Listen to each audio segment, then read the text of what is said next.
Hello, everybody, and welcome to the CineChat podcast. My name is Declan McKinney, and as always, with me is my co-host Nick White. Hello. And today is going to be the return of our slightly shorter episodes, which we haven't done in a while, where we take a specific topic and discuss it. And it's going to be, a more shorter episode, probably less than an hour, although sometimes we do ramble on a bit, so we'll see how it goes. But in this episode, we're going to be taking a look at the most overlooked and underappreciated films of 2017. And we want to get this one done because, we are in kind of mid-January now. So, as Nick said before we start recording, time's are ticking. So let's get this going. So also, I do want to thank you guys because I just had a look this morning and I messaged Nick quite frankly saying, we went from 17 subscribers to 21 overnight, which obviously this is still a very small channel, but it's really nice to see that kind of, because that's quite a big growth for a small channel. Yeah. Space of about 12 hours. So that was insane, and I still can't really tell which video it's from. I'm trying to have a look. I don't know if it's from a mixture or if it's from one. I can't really tell, but thank you guys anyway. It's great, and hopefully we can just see this channel grow a bit more as the year goes on, of course. Yeah, that's what we're hoping for. So let's jump straight to this. So do you want to start off? Yeah, sure. So the film that I've gone for, first of all, I think the reason why it was overlooked was because of its size, because it was quite, I suppose, an indie film in its own right, so didn't quite get the full cinema release that I think it deserved, and that was A Ghost Story. Yes. Obviously written and directed by David Lowery. It's sort of a supernatural drama stroke romance, I suppose. Yeah, it looks really interesting. I mean, I haven't seen it, but It's really, really good. Obviously, Casey Affleck, plays the white sheet ghost that you'll see if you just type in the film. It looks kind of, I don't know, not spooky, but it looks it is just quite a bit eerie. bizarre because it is just, when you think of ghosts, you just think of a white sheet with two black eye holes. And Yeah, and that's exactly what it is. That's Yeah. exactly what it is, yeah. So obviously, from the outside, it's quite an interesting and weird premise, but it's much more than that. It's honestly one of the most hard-hitting films that you're probably ever going to see, and it definitely was for me because you don't expect it to have such a powerful message, I suppose. Obviously, it explores life, and that sounds deep. Sounds really deep, but it's quite a complicated topic, or quite a complicated synopsis to summarize. But it's so different, and although Casey Affleck plays a man with a sheet on, basically at the end of the day, the way he does it, or this sounds so stupid, but it's so powerful how he's able to come across as so emotional at the same time. It's bizarre, but it's one of those films that kind of relied really heavily on the visual storytelling. Like, the whole format of it it's not obviously your standard rectangle you'd see. It's more of a rounded square, which is very, very interesting. And yeah, I think it's just one of those things that, again, got overlooked because of its size, but I think it deserved a lot more wider praise more than anything. Yeah, I think it looks very, very interesting. I've always sort of, like you say, that the white sheet ghost that Casey Affleck plays. I think it's just a really interesting and weird looking character. And I remember seeing all the photos and stuff, and I was like, that looks really interesting. I do want to watch it. I do want to give that a go because I think it looks very, very interesting and cool. So my first one is a film I absolutely love, and it's Going in Style.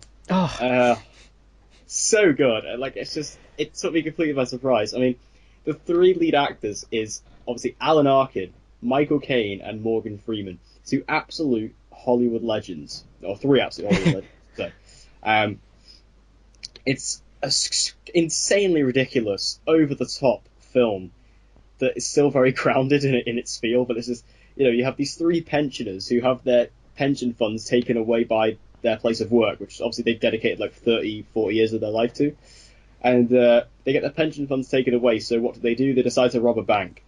And it turns into this weird, like, senior citizen heist film, and it's just brilliant, and it has like so much heart to it as well because they all kind of have like families and they all are kind of doing it for their families, and it's a really nice movie, and I just really enjoyed it, and I think it's genuinely really funny as well. The three actors play off each other really really well, and like some of the stuff that happens, like there's the scene where they try and rob the dollar store, like the budget supermarket store, and then they escape on an old woman's on an old woman's mobile thing, with Michael Caine driving it and Morgan Freeman sat in the front basket, just chucking flour on the main road. It's just like it's never anything amazing, but it's just No. I just think it's really nice. It was just a really nice, really fun film that was just like it came out in a really good time as well, and I just really enjoyed it. It's really weird that you'd put that, because that was actually the one that was next on my list as well. Yeah, it's great. It's such a good film. It's one of those feel good kind of films Yeah, as well. definitely. Because obviously you've got three big names there, and as you quite rightly put, they all bounce off each other so well, and it just kind of shows that comedic timing is everything. And obviously these guys, perhaps we've not seen them in a lot of comedy centered roles before. I mean, they obviously have all done bits of everything because of how their careers have progressed, but just the way they bounce off each other, like you were saying, is great. Um, and obviously there's nice little twists towards the end as well, which are really really cool. Um, Obviously typical of heist films, but I didn't realise until the credits, and obviously going back and looking at it since, that it was Zach Braff that directed it. Yeah, Zach Braff. Yeah, I think that's great. Um, and yeah, like you were sort of saying, it's one of those sort of charming feel good films, and it was just nice. It was just a good film you could definitely. just watch and get away with, really. Yeah, I loved it. Yeah. Um, my next one, which is actually the last on my list because you stole my second one, is Sleepless. Um, Oh my god, I heavily disagree. really, Yeah, because I hate the film. really, oh no. Honestly. Well, this is I going to tell be you a what, cut just before short. you start saying about it, Hmm. I watched it, I didn't like it, and I actually rewatched it again 2 nights ago. Oh, really? Yeah, I rewatched it 2 nights ago because I thought I'll give it a second shot because I did buy it on Blu-ray because I buy everything on Blu-ray because I'm a collector and I'm a nerd. And I tried to rewatch it again. No. See, I'm the opposite. Because when I first watched it, I kind of sort of walked out of the cinema and I was like, nah, so what? I mean, yeah, it has its flaws because it's just kind of one of those films that I think it just relied on cliches, unfortunately. But saying that, I still think it was like a really interesting action film. I think obviously there was a lot of sort of suspense, a lot of thriller aspects to it. Um, and when I rewatched it not so long ago, and obviously Jamie Foxx is Jamie Foxx. I don't think he cannot be a bad actor really. I know the role didn't suit him perfectly, but I think it was one of those films that if you're on the side that liked it, then you kind of want to see more from it, or sort of see how it progresses again, you know. Um, but I think it got panned a lot, and I don't think it deserved the the big sort of negative reaction that it did get. Uh, but I still enjoyed it. I still thought it was quite a good, I don't know, action fueled thriller, I suppose, more than anything. But obviously, you disagree. I heavily disagree. Mm, I just I found it so boring as well. I just don't think it's entertaining. I mean, there are a couple of cool action scenes. Yeah, sure. There's a cool car chase in it, yeah. but I mean, it is a bare bones action film. That's simply what it is, and that's fine. But it's just I just didn't really find it entertaining. I didn't really find it fun. I don't even think Jamie Foxx. I mean, he's fine in the film, and I like Jamie Foxx in everything else. It's just I found him slightly stale. Um, I mean, this role probably wasn't best suited for him. I don't think Mm, because Jamie Foxx has a lot of personality, and in this film, yeah. the character doesn't. So it's kind of because if you look at him in other films like Baby Driver, for example, it's just he's just lights up the screen there, whereas in this. He just doesn't, and I found the villains very, very weak. And it's cool that, I mean, I appreciated it now when I rewatched it the other night. David Harbour's in it. Yeah. That's fun. I thought Michelle Monaghan was quite good in it as well, to be fair. But yeah, I really didn't enjoy it personally. Fair enough. My next one, I've specifically included this just because I know that my good friend Dan, aka Mulekick Media, you can check him out on YouTube. I know he'll be listening to this because he always does. And me and him have had many arguments since this film came out about it, where he absolutely despises it and I think it's perfectly fine. And that is Overdrive. You've probably never heard of it. It's a kind of Fast and Furious rip-off starring Scott Eastwood and Freddie Thorpe. And I really enjoyed it. Well, I mean, I didn't really enjoy it, but I think it's fine. I think it's really just like a nice, fun film. It's a very short film. It just came out. I didn't even know about it. I didn't hear about it. I literally saw it on the Cineworld website. I saw it listed, and I thought, oh, that's interesting. So I just went to see it, and I had a good time with it. And and my friend who I mentioned, and yes, you are listening, so I'm basically going to address you directly. You always say, oh, you say it's like a great film and stuff, and always. I never said it was a great film. I said it was a perfectly fine and enjoyable film, and I do think it is slightly overlooked in that regard. And I just feel that because it got no attention whatsoever, it's made like no money. Like I said, it's not. I'm not saying it deserves any Oscars or any awards because it doesn't. It's just a fine, fun action film that I enjoyed. It has like a nice vibe to it.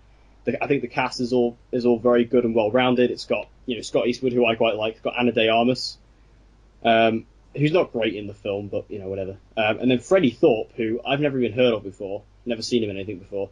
He was great. He was really good. And it's also directed by a guy who is actually I know from DC TV because he directs a lot of episodes for the DC TV shows.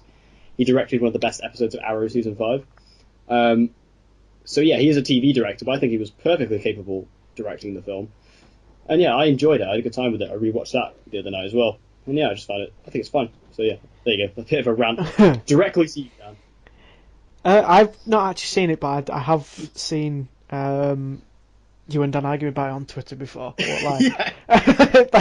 Like half of my feed does normally get clogged up with Honestly, Dan about. he's so annoying. Like he's so annoying. He just comes up all the time, and he brings up. And I literally said to him like a month ago, I said, "Can we please just draw a line? Because I'm getting sick of it. Like I'm getting sick of all your arguing. I can't be bothered with it anymore." And he still brings it up, and I'm just like, "Oh." So Dan, quit. I'll watch it, and then we'll get him on the podcast. And then he does want to come on, so yeah. Yeah, we'll do that. We'll get that sorted. Massive Overdrive competition. See which well, we're on opposite sides, so I think I'll be the decider shortly. Exactly. But anyway, yeah, we'll leave that one. I've just thought of one more. It's not really overlooked because that's just false. Because when you turned your head, there was marketing everywhere for it. But I think in terms of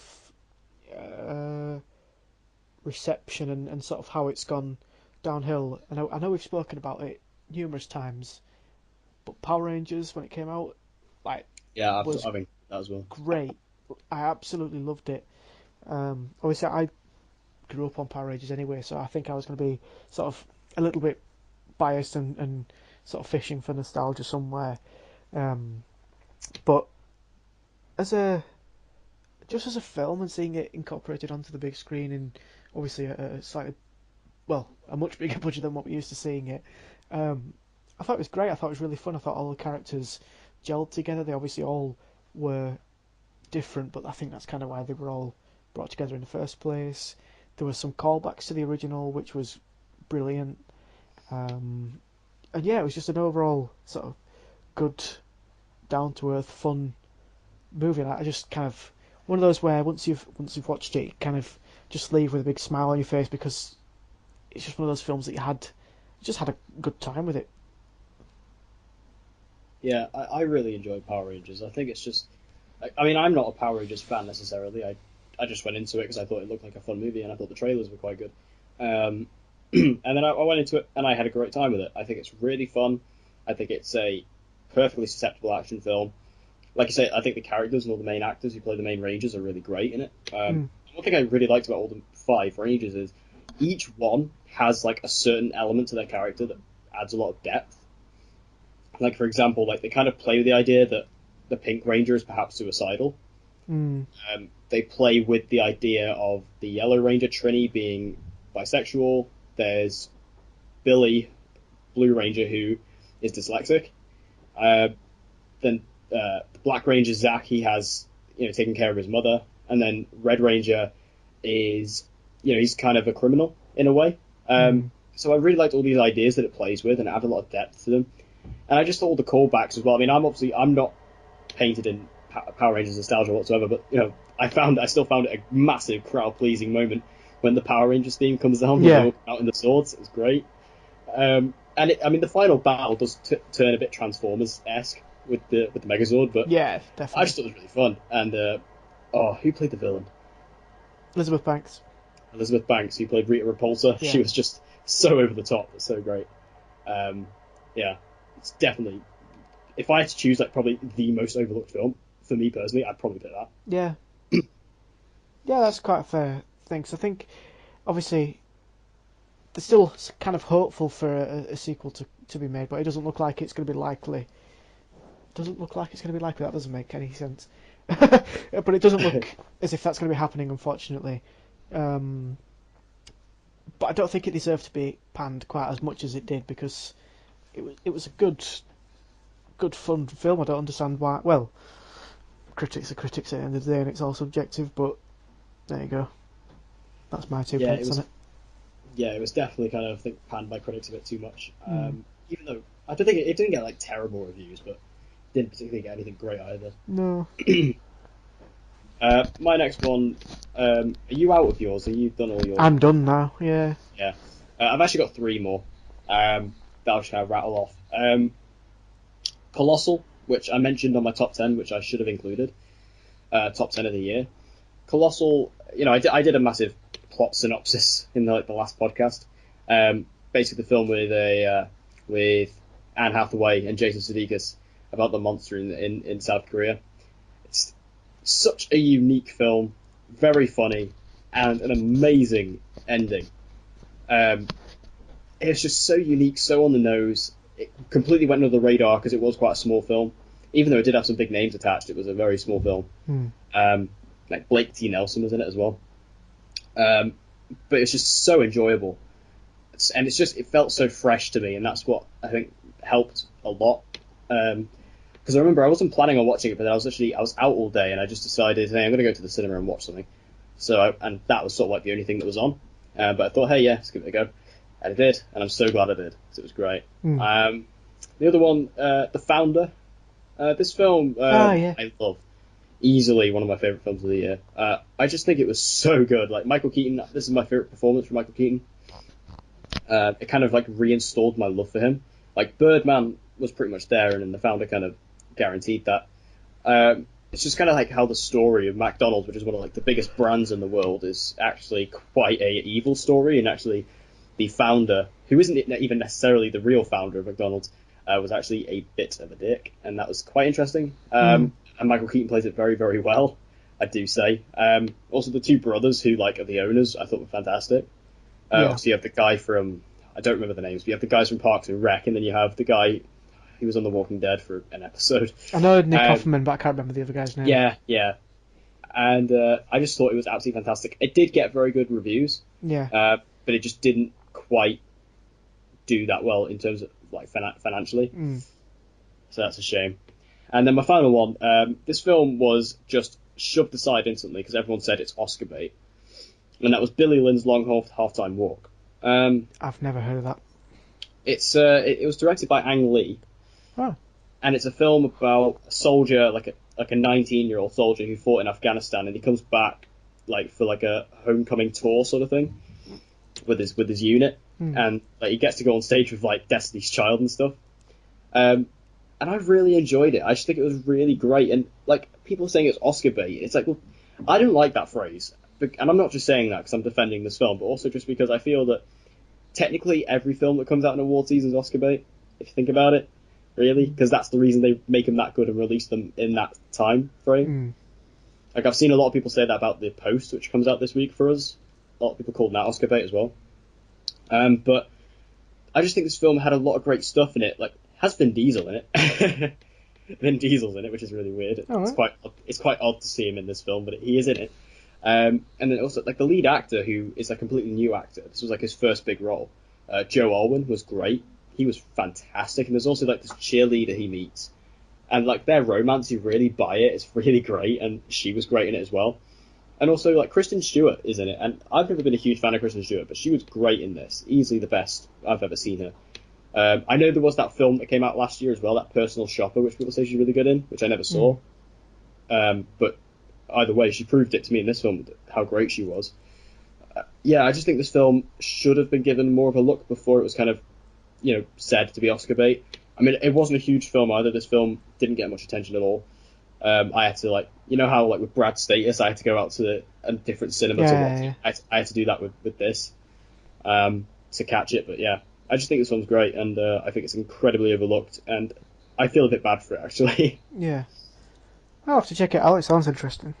Yeah, it's a really beautiful looking film as well, like really well shot. Steve cool. Martin's in it as well. Like there's quite a Really? big name. Yeah, Steve Martin's in it. Cool. And also, I think a big thing with this as well, it's just on a side note, is they kind of what am I thinking of? Basically, Ang Lee shot it in was it 120 frames per second? Whoa. Yeah, he shot it in a really high frame rate, but there was only like one cinema in the world or something that could actually allow it, so it kind of made the whole thing irrelevant. But yeah, it's just Points for trying. yeah. So there's like if you go to that one cinema, which was probably like in LA or something, you'd probably be able to see it. But other than that, no, you were kind of wasted there, my friend. Whatever. I think it's a great film. So that was my last one. Yeah, like I say, I haven't thought of any more, unfortunately. I'm running dry. Yeah. But I think that 2017, it was definitely a great year for films, and there was definitely a lot of overlooked stuff as well, because obviously a lot of people were focusing on some of the bigger stuff and what have you. Because 2017 had quite a big few blockbuster releases out there. Yeah, exactly. I mean, if any of you guys are interested in what our favourite films were of 2017, we did like a year in review podcast special a couple of weeks ago, so feel free to go check that out. We had a lot of fun with that one. Oh yeah. So yeah, thank you guys for listening to this episode. This is obviously one of these shorter episodes, but we have another one coming up as well, which is our best superhero movies. So stay tuned for that one. That should be going up on Monday or Tuesday, sort of around there.